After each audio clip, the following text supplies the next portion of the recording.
Hello everyone, কেমন আছো সকলে? আশা করি সকলে ভালো আছো, সুস্থ আছো। মৌসুমী দীক্ষা লাইফস্টাইলে তোমাদের স্বাগত জানাই। তো দেখো, শ্বশুরবাড়িতে এখন হচ্ছে রাঁধুনি চলে এসেছে আর এসে এখন উনুন খুঁড়তে শুরু করে দিয়েছে। তো তোমাদের আগের ভিডিওতে আমি বলেছিলাম যে আমাদের পাড়ার যে কীর্তনটা হয়, তো সেই কীর্তনে খাওয়া দাওয়াটা আমাদের বাড়িতে হয়। আর ওই যে মন্দিরটা দেখতে পাচ্ছ, ওখানে কীর্তন হবে। আর এখানে সমস্ত খাওয়া দাওয়ার যে আয়োজনগুলো করা হয়, যে কয়েকদিন কীর্তন থাকে, তো সেটা আমাদের বাড়িতে হবে। তো দেখতেই পাচ্ছ প্যান্ডেল হয়ে গেছে আর রাঁধুনিও এখানে চলে এসেছে। তো এই যে এইভাবে প্যান্ডেলটা করেছে। আর রাঁধুনি দেখো সাইকেলে করে তোমার হাতা খুন্তি সব নিয়ে চলে এসেছে। আর আমি তোমাদের ভাবলাম একটু শেয়ার করি। আর এত গরম পড়েছে, মারাত্মক গরম। গরমে না কোনো অনুষ্ঠানই ভালো লাগে না। তো বাবাকে বলেছিলাম যে কীর্তন কমিটিকে বলো যে এই কীর্তনটা যাতে শীতকালে হয়। তো নানান জনের নানান মত। তো যাই হোক, বৈশাখ মাসে হতো কীর্তনটা, এইবার ভোটের জন্য পিছিয়ে দিয়েছে, জ্যৈষ্ঠ মাসে হচ্ছে। আর এই দেখো আমি ছাদে এসে তোমাদের দেখাচ্ছি কোথায় কীর্তনটা হবে। তো এই যে ছোট জায়গা প্যান্ডেল করেছে, আর আমাদের বাড়িতে যেহেতু জায়গা আছে ওর জন্য ওখানেই খাওয়া দাওয়ার আয়োজনটা করে। আজ 25-30 বছর ধরে আমাদের বাড়িতেই খাওয়া দাওয়া হয়। আর এই দেখো এখানে আমি সকালবেলা এখন চা নিয়ে যাচ্ছি সবার জন্য, রাঁধুনিকে দেবো আর আমরা বাড়ির সবাই মিলে খাবো। আর অলরেডি এখন কাঠও চলে এসেছে আর ওদিকে উনুন তো তৈরি। আর দেখো পাড়ার মহিলারা মিলে এখন সবজি বানাচ্ছে। এখনও কেউ আসেনি, 2-1 জন এসেছে, তো আস্তে আস্তে সবাই আসবে। আর দেখো পাড়ার যে ছেলেরা রয়েছে তারা দেখো কাঁঠাল নিয়ে এসছে। তো কীর্তন মানে দেখবে এঁচোড়, ডাল, সয়াবিনের তরকারি এগুলোই হবে, নিরামিষ যেহেতু। আর আমাদেরও নিরামিষ খাওয়া শুরু হয়ে গেছে, 5-6 দিন ধরে এখন নিরামিষ চলবে। তো দেখো এখন সমস্ত মহিলারা এসে তোমার সবজি বানাচ্ছে। আর আমি এখানে সকালে দেখো ভাত করেছি, যেহেতু দুপুর থেকে খাওয়া দাওয়া এই 12টা-1টার দিকে, তো ভাত করলাম। আর এখানে দেখো দাদা এনেছিল আগের দিন পনির, তো সেই পনিরটা আমি ভেজে রেখেছিলাম।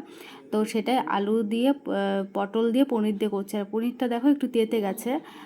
তো যাই হোক, চলে যাবে। এটাই আজকে আমাদের সকালে সবাই আমরা খাবো, তারপরে দুপুরবেলা আমরা ওখানেই খাবো। তো দেখো এখন হচ্ছে আমি কাজকর্ম করে এসে আমি ভাবলাম কি আমি একটু সবজি বানাই। দিদিভাই এখানে ভিডিও করে দিচ্ছিল, তার আগে দিদিভাইও সবজি বানিয়েছে ওদের সাথে। আর তো সবাই মিলে কাজ করলে কিন্তু বেশ ভালোই লাগে, সবাই একসাথে। তো এই আর এখন হচ্ছে স্নান টান করে একবারে ফ্রেশ হয়ে শাড়ি পরে নিলাম।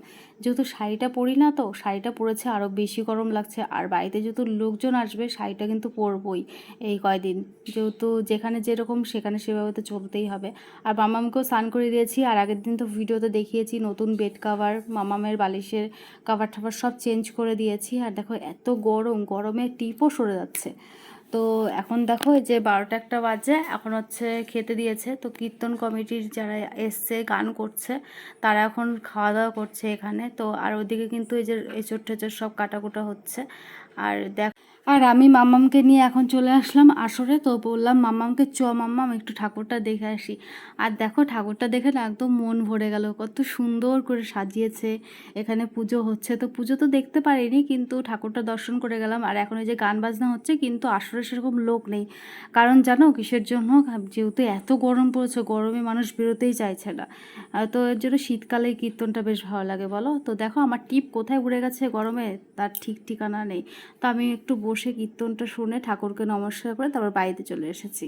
আর বাড়িতে এখন এসে 2টো তো বাজেই, আমি খেতেও বসে পড়েছি, সবাই খাচ্ছে। আর আমি মামাম বলছে নিমন্ত্রণ খাবে, কবের থেকে নিমন্ত্রণ খাবে তাই বলছে। তো এই যে দুজনে মিলে এখন বসে পড়েছি, এখন হচ্ছে খাওয়া দাওয়া করবো। তো ঘরের থেকে আবার একটা টিপ এনে পড়লাম, তো টিপটা না পড়লে কেমন একটা লাগছে। আর দেখো আজকে খাবার হয়েছে, ডাল হয়েছে ডাটা দিয়ে, আর হচ্ছে আলু পটল সয়াবিনের তরকারি। দারুণ হয়েছিল রান্নাটা। আর রাঁধুনি ভীষণ ভালো রান্না করে, খুব ভালো হয়েছিল। আর সন্ধ্যাবেলা দেখো আবার ফ্রেশ হয়ে ড্রেস চেঞ্জ করে নিলাম, যেহেতু এত গরম, কতবার যে স্নান করছি তার ঠিক ঠিকানা নেই। আর বাড়িতে লোকজন আসলে তো আরও দেখবে বেশি গরম লাগে। আর যেহেতু আমাদের বাড়িতে রান্না হচ্ছে, আরও বেশি গরম। তো ঘড়িতে দেখো 8টা বাজে, 8টা বাজতে 10 মিনিট বাকি। এখন হচ্ছে সন্ধ্যা আরতি হবে। তো চলো ঠাকুর মণ্ডপে যাওয়া যাক। আর এখন আবার রাঁধুনির জন্য একটু চা করে দিচ্ছি। তো বললো যে একটু চা করে দাও, যেহেতু ওনারও গরম লাগছে, এই গরমের মধ্যে এত লোকের রান্নাবান্না করছে। তো আর এই দেখো এখন সন্ধ্যা আরতি শুরুও হয়ে গেছে। এই যে সবাই মিলে গান কীর্তন করছে। এখানে আমার শ্বশুর শাশুড়ি মা এসছে, দিদিভাই এসছে, সবাই আমরা এসছি, পাড়ার সবাই, বউরা, ছোটো ছোটো বাচ্চারা সবাই এসে এখন এই যে গান বাজনা করছে।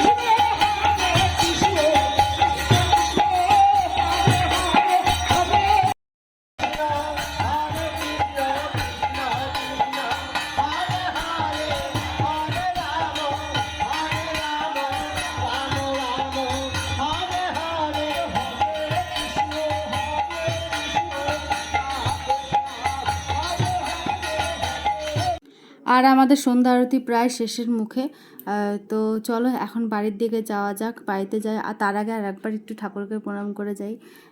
তো এই দেখো আমি এখন ঠাকুরকে প্রণাম করে নিচ্ছি। মনের যত কামনা আছে সব কিছু ঠাকুরকে বললাম, আশা করি সব সময়ের সাথে সাথে সব কিছুই ঠিক হয়ে যাবে। তো এটাই ভরসা ভবিষ্যতে। তো যাই হোক, চলো এখন বাড়ির দিকে যাওয়া যাক। আর বাড়িতে এসে দেখছি দেখো এখন আবার খাওয়া দাওয়া শুরু হয়ে গেছে। আর এখানে দেখো এক কড়াই দুধ জাল হচ্ছে। তো পায়েস হবে, এই দেখো দেখো কত দুধ। তো এর মধ্যে হচ্ছে এখন পায়েস হবে। তো পাড়ার সবাই এই কয়দিন ধরে যাদের বাড়িতে গরু আছে তো তারা দুধ টুধ দেন। তো সেগুলো দিয়েই পায়েস হয়। তো এই আর এই যে রাত্রেবেলা এখন আমরা চলে এসেছি, রাত হচ্ছে 12টা 1টা বাজে, এখন হচ্ছে রাস হবে। তাই বলছিল রাস বা কিছু একটা এটাকে বলে, আমার সঠিক মনে নেই। তো দেখো কালী ঠাকুর সেজেছে। এই তো তো এই যে ওরা এখন রাস করছিল, বেশ ভালোই লাগছিল দেখতে। আর দেখার মাঝে মাঝে মামাম প্রচণ্ড ভয় পাচ্ছিল ওদেরকে দেখে। তো মামামকে বাড়িতে পাঠিয়ে আমি আবার এসে একটু দেখেছিলাম। তো এই দেখো আমার কাকা শ্বশুর, ছোটো কাকা শ্বশুরের মেয়ে এসছে, ও এখন রয়েছে 2 দিন 3 দিন ধরে। তো আমার সাথেই ঘুমিয়েছে, আমরা 3 জনে একসাথে ঘুমিয়েছিলাম, খুব মজা করেছি জানো তো, 3 জনা মিলে শুয়েছিলাম। তো যাই হোক, ভিডিওটা আজকে এখানেই শেষ করছি। কেমন লাগলো ভিডিওটা তোমরা জানিও। আবার নেক্সট ভিডিওতে তোমাদের সাথে দেখা হচ্ছে। ভালো থেকো তোমরা, সুস্থ থেকো, টাটা, গুড নাইট।